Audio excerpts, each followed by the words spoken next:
मनोबुद्ध्यहङ्कारचित्तानि नाहं न च श्रोत्रजिह्वे न च घ्राणनेत्रे न च व्योमभूमिर्न तेजो न वायुः चिदानन्दरूपः शिवोऽहं शिवोऽहं न च प्राणसंज्ञो न वै पञ्चवायुः न वा सप्तधातुर्न वा पञ्चकोशः न वाक्पाणिपादं न चोपस्थपायु चिदानन्दरूपः शिवोऽहं शिवोऽहं न मे द्वेषरागौ न मे लोभमोहौ न मे वै मदो नैव मात्सर्यभावः न धर्मो न चार्थो न कामो न मोक्षः चिदानन्दरूपः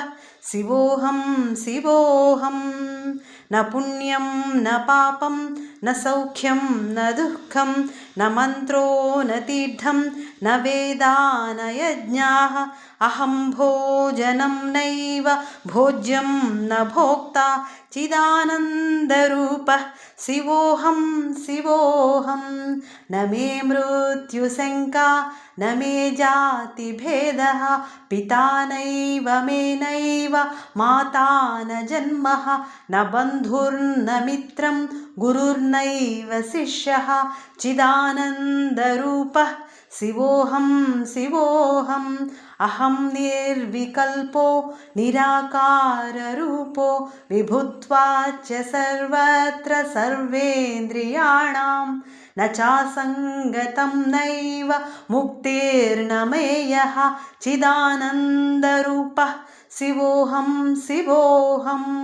चिदानन्दरूपः शिवोऽहं शिवोऽहं चिदानन्दरूपः शिवोऽहं शिवोऽहम्।